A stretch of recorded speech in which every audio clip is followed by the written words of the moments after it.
لیکن ایک جرم ایسا ہے جو تقریباً کامن ہو گیا ہے اور اس کے پھیلنے کی اسپیڈ بہت زیادہ ہے، وہ ہے بے حیائی.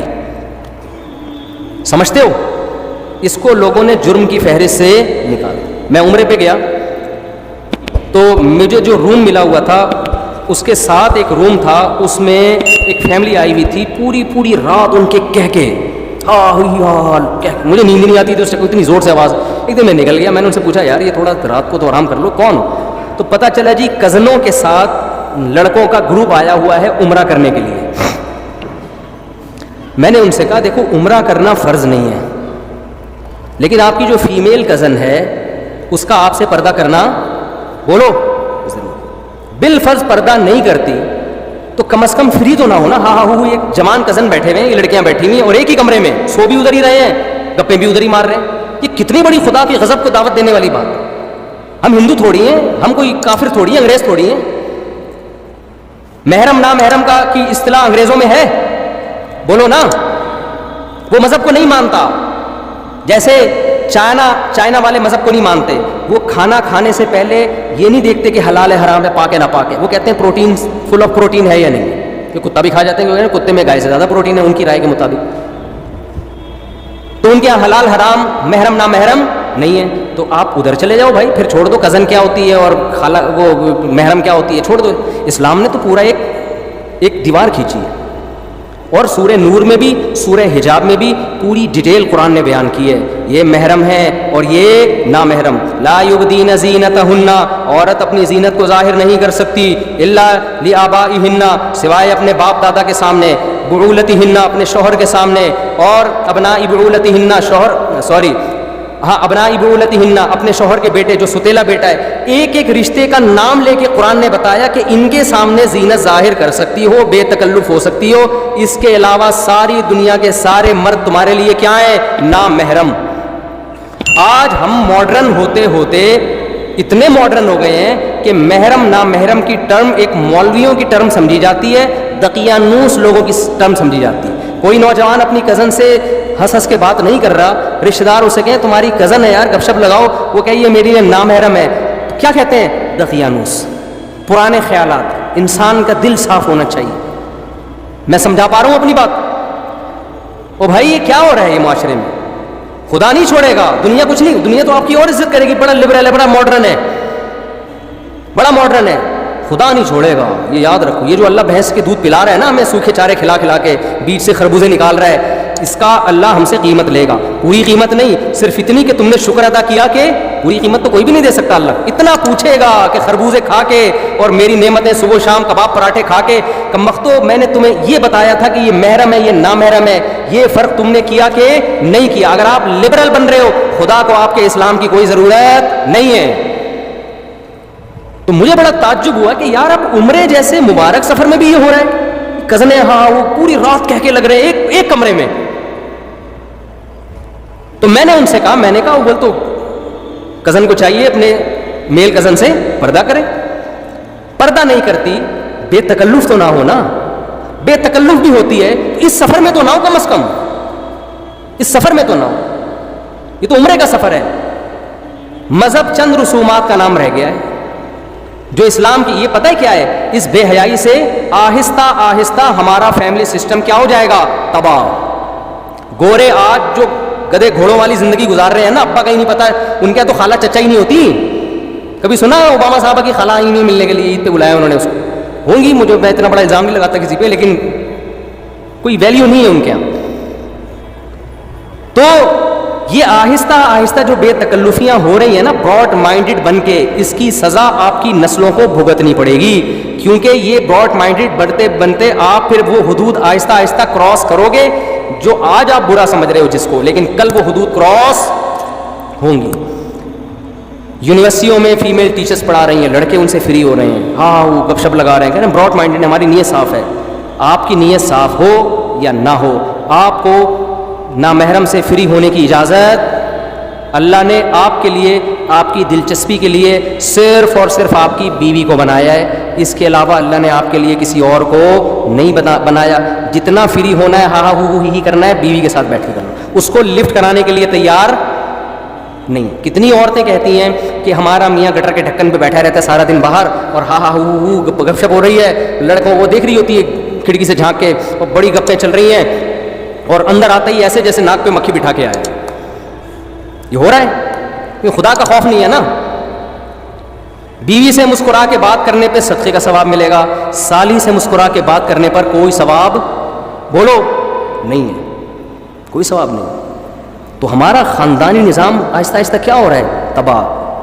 اور خواتین کہتی ہیں ہمیں پردہ نہیں کرنا. بھائی آپ جب دفتروں میں لڑکوں کے ساتھ بیٹھ کے جاب کرو گی تو جو میرڈ لڑکا ہے نا اس کی اپنی گھریلو لائف کیا ہوگی, خراب ہوگی.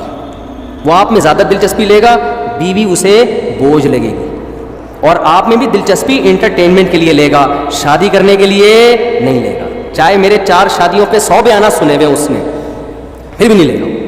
وہ بیان سن کے انجوائے کرے گا, باقی کہے گا چھوڑو یار, ایک کی ٹینشن اتنی ہے کہ روزانہ آلو پیاز ٹماٹر لانے پڑتے ہیں تو پھر 4 دفعہ لانے پڑیں گے. تو اللہ نے عورت کو پابند کیا کہ وہ پردہ کرے, اور مرد کو پابند کیا کہ وہ نامحرم سے فری بولو مت. تو یونیورسٹیوں میں جو طلبہ ہیں, اسٹوڈنٹس پڑھتے ہیں, کو ایجوکیشن سسٹم ہے, اس کو ختم کرنا ہمارے کنٹرول میں نہیں ہے. میں تو کے پی کے جب بھی جاتا ہوں نا, پشاور اور کاغان, ناران, ان علاقوں میں کہتا ہوں خدا کا واسطہ اپنی نسلوں کی حفاظت کرو, کو ایجوکیشن سسٹم اپنے کلچر میں نہ آنے دو. اتنے کیسز ہیں کو ایجوکیشن سسٹم کی تباہی بربادی. ماں باپ یہ سمجھ رہے ہوتے ہیں ہماری بچی اتنی نیک صالح, اس کو نہیں پتا کہ وہ پروفیسر ہو, اس کو غلط استعمال کر رہے ہیں. ایسے کیسز آئے ہیں, 20 سال کی لڑکی 45 سال کا پروفیسر 1 سال سے اس کے ساتھ بدکاری کر رہا ہے, اور لڑکی ایسے گھر کی کہ باپ سمجھ رہا ہے اس سے زیادہ میری بیٹی سے زیادہ نیک کوئی ہو نہیں سکتا. یہ کیسز ہیں. تو بیوقوف بنانا لڑکیوں کو کوئی مشکل کام نہیں ہے. ہو سکتا ہے اسے چھپ کے نکاح کر کے کر رہا ہو, لیکن یہ بھی تو غلط ہے نا. چھپ کے نکاح کر کے بھی اگر بالفرض وہ کر رہا ہے, ہم اچھی تعویل کر لیتے ہیں زنا نہیں کر رہا ہوگا, تو جب وہ ساری زندگی کے لیے تو نہیں کوئی کر سکتا نا ایسے, تھوڑے دنوں بعد چھوڑنا پڑے گا اس کو. کیا باپ کو پتہ چل جائے کہ میری بچی کے یہ گل کھلا رہی ہے, وہاں جا کے اس کے دل پہ تو آرے چلیں گے. کچھ پتہ ہی نہیں ماں باپ کو کیا ہو رہا ہے. بچیاں موبائل سب کے ہاتھ میں ہیں, وہاں جا کے فری ہو رہی ہیں. تو کو ایجوکیشن سسٹم تو زہر ہے معاشرے کے لیے, تباہی ہے. لیکن جب تک ہے ہم نہیں تبدیل کر سکتے. تو میں ان نوجوانوں سے کہتا ہوں آپ جائیں, پڑھیں, اور پتلی گلی سے واپس. ٹیچر سے کچھ پوچھنا ہو پوچھیں آپ, ہی ہا ہو کی آپ کو اجازت بولو نا نہیں ہے. ریزرو ہو جاؤ آپ, نظر کی حفاظت کرو آپ. اللہ نے ہمارے لیے حلال راستے کھول دیے.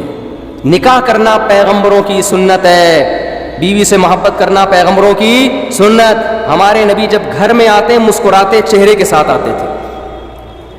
آج دفتر میں جب کسی کلیگ سے بات ہوتی ہے نا, جو لیڈی ہو, بہت مسکراتے چہروں کے ساتھ بات ہوگی.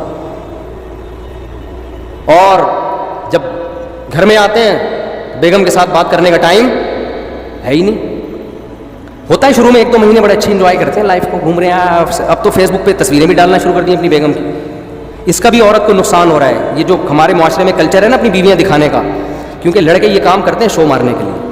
اس سے نقصان یہ ہوتا ہے کہ کسی کی بعض دفعہ انسان کو کوئی کم صورت والی لڑکی پسند آ رہی ہوتی ہے کسی بھی وجہ سے.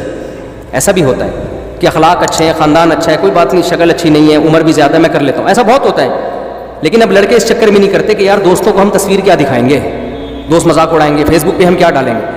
اللہ نے چھپا دیا تھا نا کہ بیوی ہے, اس کو کیا کرنا ہے, یہ تمہارے گھر کی زینت ہے, اس کو چھپاؤ.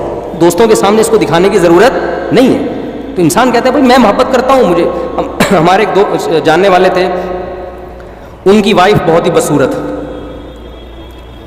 تو میرے ایک دوست گئے ان کے گھر کھانا کھانے کے لیے, اور کہا یار تم اتنے حسین جمیل آدمی ہیں, تم نے بیوی کیا لے کر آ گئے نا, وہ تمہاری تو وائف خوبصورت, وہ پوری دنیا کو دکھا رہے تھے وہ. تو بیگم صاحبہ نے کہ کھانا بنایا, اتنا مزے کا کھانا تھا, یہ انگلیاں چاٹتا رہ گیا نا. دوست انگلیاں چاٹتا رہ گیا, یار یہ کھانا کس نے بنایا. اس نے کہا میری بیگم نے بنایا ہے. صحیح ہے نا, کہہ رہے میں نے اس سے اس لیے شادی کی ہے. تو انسان کوئی بھی خوبی دیکھ لیتا ہے, کبھی خاندان دیکھ لیتا ہے, کبھی شرافت دیکھ لیتا ہے. بعض دفعہ انسان کا معیار کچھ اور ہوتا ہے. آپ کو بدصورت لگ رہی ہے لیکن اس کو کیا لگ رہی ہے, خوبصورت لگ رہی ہے. تو جب چھپاؤ گے تو یہ تمام مصلحتیں حاصل ہوں گی. جہاں عورت کی نمائش والا کام ہو گیا تو پھر پورا محلہ جب تک خوش نہیں ہوگا نا, آپ اس وقت تک بیوی نہیں لے کر آؤ گے. وہ ہے نا کہ وہ ایک چھوڑو, پھر زیادہ لطیفے ہو جاتے ہیں, پھر وہ افورڈ بھی نہیں کر سکتے. تو ہمارے معاشرے کا جو سب سے بڑا المیہ ہے وہ کیا ہے, بے حیائی، انٹرنیٹ پر فحش فلمیں، لڑکیوں سے چیٹنگ، لڑکیوں سے باتیں، یونیورسٹیوں میں گرل فرینڈ، یہ کلچر اتنا عام ہو گیا ہے. میں ایک پچھلے سال اپنے گھر والوں کے ساتھ کہیں تفریح پہ نکلا ہوا، تو کہیں ہم کالام یہ ناران کا خان ہے، بڑے خوبصورت علاقے، یہاں میں ہوٹل میں بیٹھا ہوا کوئی چائے وائے پی رہا ہوں گا، تو یونیورسٹی کے لڑکوں کا اور لڑکیوں کا پورا ایک گروپ آیا، پورا ایک گروپ آیا پنجاب سے، کوئی یونیورسٹی سے نا لڑکے لڑکیاں، وہ کہیں گھومنے پھرنے نکلے ہوں گے. پہلے ہمیں یہ لگتا تھا جتنے بھی لڑکے آ رہے ہیں اپنی بیویوں کے ساتھ، پہلے ہی ہوتا تھا، نئی نئی شادی ہوئی دلہن کو لے کے نکلے ہوئے. تو میں نے کہا کہ یار اتنے لوگوں کی اتفاق سے نئی شادی ہو گئی، سب اپنی دلہنوں کو لے کے نکلے ہوئے. مثال کے طور پر 30 لڑکے 30 لڑکیاں ہوں گی، پتہ چلا کم وقتوں میں ایک بھی میرڈ نہیں ہے، اور بڑے بے تکلف. اتنے میں اب بے تکلفی کی انتہا کہاں تک ہو گئی. میرے پاس ایک نوجوان آیا کہ میری گرل فرینڈ نے کہا ہے کہ مفتی صاحب کے ساتھ اپنی ایک سیلفی لے کر آؤ. ان کی گرل فرینڈ کہیں میرا بیان سنتی ہو کہ مفتی صاحب کے ساتھ اپنی ایک یادگار سیلفی لے کر آؤ. میں نے ان کو تو کچھ نہیں کہا، لیکن مجھے لگا کہ معاشرہ اب اتنا خراب ہو گیا ہے نا کہ ایک آدمی ایک مولوی سے عقیدت بھی کر رہا ہے، سیلفی بھی لے رہا ہے، لیکن اس سے مولوی کے سامنے یہ بتاتے ہوئے شرم نہیں آ رہی کہ میں ایک ہفتے کے ٹور پہ، جس میں راتیں بھی گزارتے ہوں گے ظاہر ہے، میں اپنی گرل فرینڈ کو لے کے نکلا ہوں. اس کا مطلب یہ چیز اب ہمارے معاشرے میں بری. مولوی کو تو لوگ 100 دفعہ سوچتے ہیں نا، اب یہ ایسی چیز ہو گئی کہ مولانا صاحب کو بتا دی تو مولانا صاحب کہیں گے ہو کوئی بات نہیں، کوئی بات نہیں، گرل فرینڈ اب خیال رکھیے گا بھابھی کا. اچھا، اس نے مجھ سے دوسری بات یہ کی کہ میری گرل فرینڈ نے کہا ہے کہ مفتی صاحب سے کہو کہ کوئی نصیحت کر دیں. اب دیکھیں وہ بیچاری تھوڑی سی دین پہ تھی نا، لیکن معاشرہ اتنا خراب ہو گیا ہے، سوسائٹی یہاں تک پہنچ چکی ہے کہ جس کو علماء سے محبت بھی ہے نا وہ بھی ان چیزوں کو برا نہیں سمجھ رہے. میں نے اس سے کہا کہ آپ اپنی گرل فرینڈ کو جا کے کہیں کہ میری طرف سے نصیحت ہے کہ بوائے فرینڈ کو چھوڑ دیں آپ. میں نے یہی نصیحت کی. میں نے کہا فی الحال اس سے بڑا جرم آپ نہیں کر رہی کہ ایک نامحرم آدمی کے ساتھ آپ ٹریولنگ کر رہی ہے. ہمارے نبی نے تو عورت کو محرم کے بغیر سفر کرنے کی اجازت نہیں دی اکیلے، اور آپ باقاعدہ نامحرم اور جوان ہو کے پوری بس جا رہی ہے. خوب سمجھ لو غیر مسلم پہ دنیا میں عذاب نہیں آتے. مسلمانوں میں جب کوئی گناہ پھیلتا ہے نا تو اللہ اس کی دنیا میں سزا دیتا ہے. جو ہمارے اوپر جو اتنے عذابات کیے، کافروں کو کچھ نہیں ہوتا، کافروں کو تھوڑی، ان کے لیے تو آخرت ہے. مسلمان کو دنیا میں سزا ملتی ہے. تو خدا را ایک فیصلہ کرو، یا تو بے شرم بن جاؤ یا با حیا بن جاؤ. اور اللہ آپ کے جذبات کچلتا نہیں ہے. اللہ کہہ رہے گندا راستہ ہے اور ایک پاکیزہ راستہ ہے. گندے راستے کو چھوڑ دو، پاکیزہ راستے پہ آ جاؤ. پاکیزہ راستہ کیا ہے؟ نکاح والا راستہ. اور اس راہ میں نکاح شادی بیاہ میں جو ٹینشنیں آئے نا کہ خرچہ بڑھے گا، اللہ پہ توکل کر کے اس کو برداشت کرو. موسیٰ کلیم اللہ، حضرت موسیٰ علیہ السلام کا واقعہ قرآن بیان کرتا ہے. اللہ کے کلیم، انتہائی مقرب پیغمبر، انہیں جب لڑکی کے والد نے، ان کی زوجہ کے والد نے کہا کہ میں اپنی بیٹی آپ کو دوں گا اس شرط پہ کہ آپ 10 سال بکریاں چراؤ، کتنا بھاری بھرکم مہر تھا. حضرت موسیٰ نے شادی کو ترجیح دی اور 10 سال بکریاں چرانے کے عمل کو قبول کر لیا، کیونکہ وہ نکاح کی اہمیت جانتے تھے. پیغمبروں نے نکاح کرنے کے لیے بڑی پریشانیاں اٹھائی ہیں، اور آج رشتہ مل رہا ہوتا ہے، لڑکا نکاح کرنے کے لیے تیار نہیں ہوتا کہ میں پہلے اپنے پاؤں پہ کھڑا ہو جاؤں، میں اسٹیبل ہو جاؤں. دیکھو خوب سمجھ لو، نکاح ہماری باڈی کی ریکوائرمنٹ ہے، یہ صرف سوسائٹی کی ریکوائرمنٹ نہیں ہے. اگر آپ کو شدید بھوک لگ رہی ہے، آپ یہ کہہ کے کھانے سے اوائڈ کرو گے کہ پہلے میں ذرا اسٹیبل ہو جاؤں پھر میں پراٹھے کھاؤں گا. آپ کہو گے یار جب تک میں کھاؤں گا نہیں میں اسٹیبل ہو نہیں سکتا، کیونکہ بار بار بھوک مجھے تڑپائے گی، ترسائے گی، مجھے کام نہیں کرنے دے گی. اسی طرح اللہ نے مرد اور عورت کے دل میں شہوانی جذبات رکھے ہیں. ان دونوں کا ملاپ یہ ان کی باڈی کی نیڈ ہے، ان کی فزیکل ریکوائرمنٹ ہے. یہ ریکوائرمنٹ جب تک پوری نہیں ہوگی آپ دنیا میں کوئی کام ڈھنگ سے نہیں کر سکتے. آپ آنکھ مٹکوں میں اور فحش فلموں میں ہی لگے رہو گے، اپنا ٹائم ان چیزوں میں ضائع کرو گے. تو نکاح اسٹیبل ہونے کے لیے ہوتا ہے، اسٹیبل ہونے کے بعد نہیں ہوتا. سمجھ میں آ رہی ہے کہ نہیں آ رہی ہے؟ آ رہی ہے تو عمل کر لو، نہیں آ رہی ہے تو جیسے چل رہے ہو چلتے رہو. گزارو، زندگی گزر جائے گی، مر جاؤ گے بغیر کسی پلاننگ کے. سمجھ رہے ہو؟ پھر جب قبر میں اللہ پوچھے گا نا مر ربو کا، کچھ تو کہیں گے ہمیں میں فری تھنکر ہوں، اور کچھ جواب دے دیں گے ہاں جی اللہ کو مانتے ہیں. تو پھر اللہ کہے گا تو اللہ نے تو یہ کہا تھا، یہ کیوں نہیں کیا؟ تو آپ کہیں گے بھائی میں اسٹیبل ہو رہا تھا. وہ مولانا عباد اللہ صاحب ہے نا تبلیغ جماعت کے، بڑا پیارا ملفوظ ان کا، وہ کہتے ہیں لوگ کہتے ہیں پہلے سیٹ ہو جائیں پھر ہم دین پہ آئیں گے، پہلے سیٹ ہو جائیں نا، پہلے سیٹ ہو جائیں. انہوں نے کہا سیٹ آدمی جبھی ہوتا ہے جب قبر میں جاتا ہے. جب قبر میں چلا جاتا ہے اس کو لٹاتے ہیں قبلے کی طرف، کہتے ہیں اب سیٹ ہے، اب کیا ہے، اب سیٹ ہے.